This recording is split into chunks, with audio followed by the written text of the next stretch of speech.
Radhe Radhe everyone. आप सभी का आपके अपने चैनल पर बहुत बहुत स्वागत है। मेरा नाम है दीप्ति और आज मैं आप सभी के साथ हलछठ व्रत की सभी जानकारी और संपूर्ण पूजा विधि नियम सभी आपके साथ शेयर करने जा रही हूँ। तो चलिए हमारे वीडियो को शुरू करते हैं। ये जो व्रत होता है वो माताएं अपनी संतान के लिए रखती हैं। कई जगह सिर्फ बेटों के लिए रखी जाती है, पर बहुत सारी जगह संतान के लिए रखी जाती है। तो अगर आपका बेटा हो तो भी आप रख सकते हैं और बेटी हो तो भी रख सकते हैं। इसको रखने के बाद सबसे ज़्यादा ज़रूरी है इसके नियम जानना, क्योंकि जो व्रत होता है थोड़ा सा अलग होता है, थोड़ा सा खास होता है।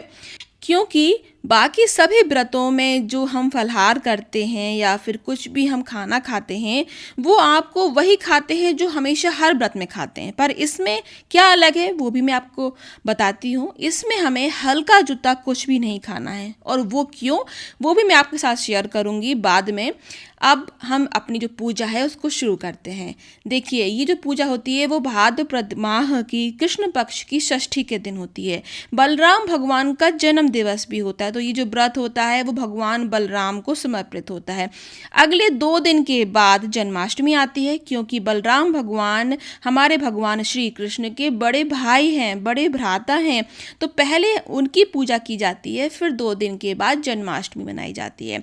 बहुत सारी जगह ऐसा भी कहा जाता है अगर आपने ये व्रत रख लिया है तो आपको जन्माष्टमी का व्रत रखने की ज़रूरत नहीं है, पर बहुत सारी जगह बहुत सारे लोग, बहुत सारी स्त्रियां दोनों व्रत रखती हैं। तो जैसा भी आपके यहाँ होता हो आप कर सकते हैं। इसके बाद देखिए, जहाँ पर भी पूजा करनी है आपको पूरब की तरफ मुख कर कर आसन लगाकर बैठ जाना है। गंगा जल अपने थोड़ा सा मुख में डालना है और चारों तरफ अपने ऊपर भी छिड़क लेना है। चौक पूर लेना है। चौक आप कोई भी अनाज से पूर सकते हैं। अगर बिल्कुल भी समय नहीं हो, जल्दी में आपको पूजा करनी हो, तो आप थोड़ा सा हल्दी पानी में भिगोकर हल्दी से लीप लीजिए। आप गेरू से भी लीप सकते हैं, गोबर से भी लीप सकते हैं। आप वहाँ पर बस छोटा सा चौक पूर लीजिए। हल्दी से आप स्वास्तिक भी बना लेंगे तो भी बहुत ही उत्तम रहेगा। उसके बाद पटा बिछा लीजिए, पीला, लाल, हरा, जो भी आपके पास नया वस्त्र हो बिछा लीजिए। अब आपको यहाँ पर कुछ खास चीज़ें चाहिए होंगी, वो आपको मार्केट में आसानी से मिल जाएंगी। आपको चाहिए पलाश के पत्ते जिसमें टेसू के फूल लगते हैं, और आपको चाहिए यहाँ पर कुशा की झाड़ियाँ। ये दोनों चीज़ें मार्केट में आसानी से मिल जाती हैं, एक दिन पहले ही मिलना शुरू हो जाती है, तो आप लेकर आ जाइएगा। उसके बाद आपको यहाँ किताब चाहिए जिसमें हल षष्ठी व्रत की 6 कथाएं लिखी रहती हैं, वो आपको सुनना पढ़ना बहुत ज़रूरी है। इसके बाद कुछ दोने मिलेंगे आपको, वो भी दोने आपको महुआ के पत्ते के होते हैं, तो वो पत्ते आपको वहीं दोने बने बनाए मिल जाते हैं। नहीं तो आप मिट्टी की डबुलिया भी ले सकते हैं। आपको 6 तो कम से कम लेना ही है, इससे ज़्यादा भी डबुलिया आप ले सकते हैं।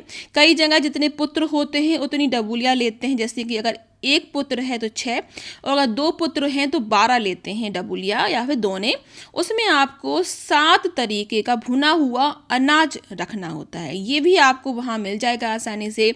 यहाँ पर आपको लाल वाले चावल भी लेना है, जिसको पसई के चावल कहते हैं, जो कि तालाब में होते हैं, क्योंकि आपको हल्का जूता इस व्रत में कुछ भी इस्तेमाल नहीं करना है। हल्का जूता ना पूजा में रखते हैं, ना प्रसाद के लिए रखते हैं, ना आपको हल्का जूता उस दिन खाना होता है। आप अब क्या खा सकते हैं, तो आप मूर्धन खा सकते हैं, जो छोटे वाले चावल होते हैं क्योंकि वो पानी में होते हैं। सिंघाड़ा खा सकते हैं। आप महुआ और ड्राई फ्रूट्स की खीर बना सकते हैं। तो नमक आप कोई भी यूज़ कर सकती, क्योंकि नमक तो समुद्र में ही होता है, तो आप सेंधा नमक भी खा सकते हैं और नॉर्मल नमक भी खा सकते हैं। ड्राई फ्रूट्स भी आप खा सकते हैं। उसकी खीर बनाकर किशमिश और छुआरे भिगोकर आप उसको मीठा कर लीजिए, उसकी खीर आसानी से आप बना सकते हैं। ध्यान रखिएगा, दूध, दही, घी आपको भैंस के दूध का लेना है, गाय का इस्तेमाल नहीं करना है।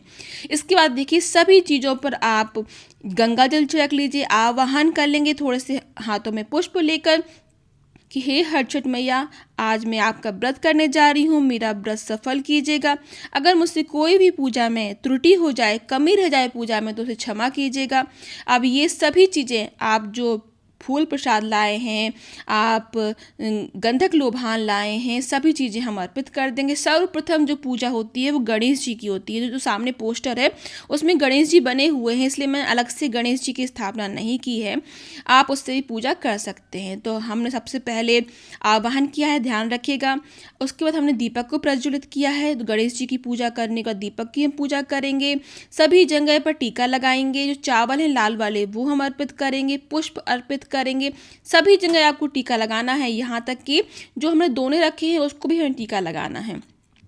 बाद में ये कुछ दोने आप प्रसाद के रूप में खा सकते हैं, या फिर कुछ आपको लग रहा है कि नहीं खा पा रहे हैं या बच गए हैं तो आप अपने पतिदेव से भी कह सकते हैं खाने के लिए। अगर वो भी किसी कारणवश से नहीं खा पाते हैं, बच जाते हैं, तो आप उसका भूमि विसर्जन या फिर जल विसर्जन भी कर सकते हैं, क्योंकि बहुत सारे लोगों का ऐसा क्वेश्चन आता है कि उसका क्या करें बाद में। इसके बाद देखिए, इसके बाद हम सब जगह पर अक्षत अर्पित करेंगे। जो अक्षत जो हम लाए हैं चावल लाल वाले वो अर्पित करेंगे। नॉर्मल चावल हमें यहाँ पर नहीं इस्तेमाल करना है। अब यहाँ पर आप कथा सुन लीजिए, पढ़ लीजिए। ध्यान रखिएगा, यहाँ पर आपको सुहाग का सामान भी ज़रूर अर्पित करना है। सुहाग में कम से कम 5 या 7 चीज़ें माता को अर्पित ज़रूर कीजिएगा।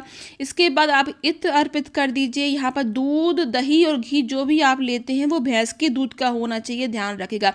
हवन करेंगे उसमें जो घी डालेंगे वो भी भैंस के दूध की होनी चाहिए। बहुत ही शुद्ध साफ आपको ये काम करना है, ध्यान रखिएगा इसमें कोई भी गड़बड़ ना हो। अब हम कलावा जो है वो भगवान के चरणों में रखेंगे। एक ज़रूरी चीज़, जो ज़रूरी उपाय जो मैंने आपको पहले भी कहा था कि मैं बताऊंगी, वो मैं बता देती हूँ आपको। इसमें आपको काला धागा जो होता है ना, एक कम से कम इतना बड़ा, कम से कम 1 मीटर तो ले लीजिएगा, कि काला धागा आपको यहाँ पर भगवान के चरणों में ज़रूर रखना है। बाद में मैं उसका क्या करना है वो मैं आपको बताऊंगी। देखिए, इसका मैंने सुहाग का सामान जो है उसमें से मंगलसूत्र माता को पहना दिया है। एक मैंने नारियल और उसके ऊपर पैसे भी रख दिए हैं। कुछ दक्षिणा भी अलग से रख देंगे, जिससे कि अगर हमारी पूजा में कुछ कमी रह जाए तो वो पूरी हो जाए। अलग से जो प्रसाद आता है ना इसका, वो महुआ भी आते हैं। जब आप पूड़िया मिलेगी ना आपको मार्केट से, उसमें महुआ भी होंगे, तो महुआ भी ज़रूर रखिएगा पूजा में। अब हम आरती कर लेंगे। आपको हलछठ मैया की आरती किताब में ही मिल जाएगी, ना मिले तो कोई भी आप आरती गा सकते हैं, गणेश जी की भी आरती गा सकते हैं।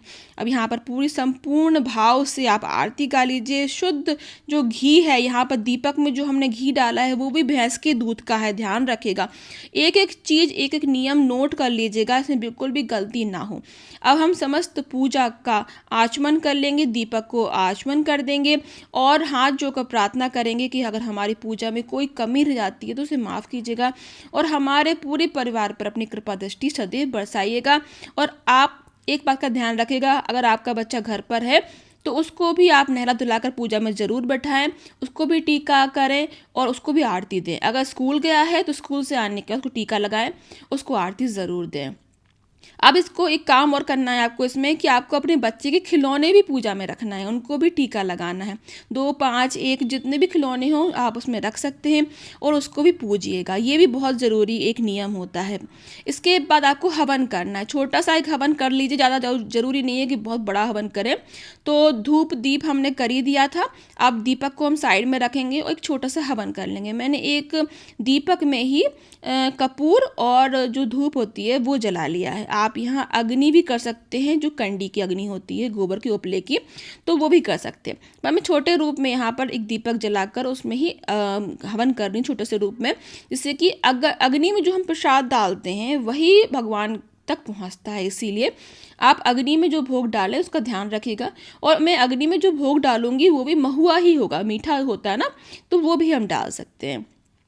और यहाँ पर अगर आप कोई मिठाई का भोग लगाना चाहें तो वो घर की मिठाई होगी और वो भी भैंस के दूध की होगी, भैंस के घी की होगी, ध्यान रखिएगा। अब हमने यहाँ पर एक दीपक को प्रज्वलित कर लिया है जो कि हवन रूपी है, उसको हमने आचमन कर दिया, थोड़ा सा हमने आवाहन किया है जल से। उसके बाद आप यहाँ पर थोड़ा सा टीका लगा दें, थोड़ा सा हवन की सामग्री डाल दें, हमारा जो घी है वो डाल दें।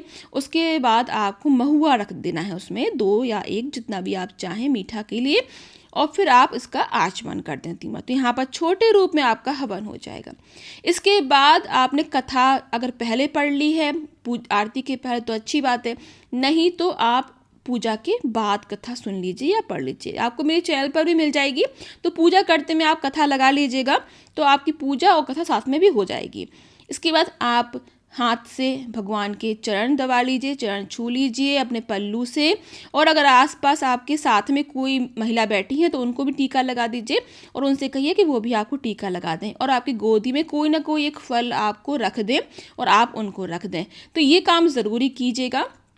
अगर कोई बुजुर्ग महिला आपके घर में है तो उनके भी चरण छूइएगा। सुहागन है तो उनको सुहाग का सामान दीजिएगा। अगर नहीं है तो उनके चरण छूकर कुछ पैसे देकर आप उनका आशीर्वाद ले लीजिएगा। अब हम समस्त पूजा का आचमन कर देंगे, हाथ जोड़कर प्रार्थना कर लेंगे और जिस आसन पर आप बैठे हैं उस आसन पर जल जरूर छोड़ दीजिएगा, जिससे कि आपकी पूजा है वो उसका जो फल है आपको पूर्ण मिले। अब हम भगवान को एक बार और सिंदूर लगाएंगे और वो सिंदूर अपने मांग में भर लेंगे। अब ये देखिए जो काला धागा है वो हमें चरणों में रख देना है और इसके बाद इसको क्या करना है, इसके बाद आपको अपने बच्चे के गले में या कमर में इसको पहना देना है, जिससे कि बुरी नज़र से बचाव हो और उसकी जो क्षमता है आगे बढ़ने की वो संपूर्ण रूप से पड़े और स्वस्थ रहे। ये कामना हम करेंगे खुशहाल जीवन के लिए, अपने पुत्र की खुशहाल जीवन के लिए ये व्रत किया जाता है। तो आप सभी को बहुत बहुत बधाई, आप सभी का व्रत सफल रहे, मैं यही कामना करती हूँ।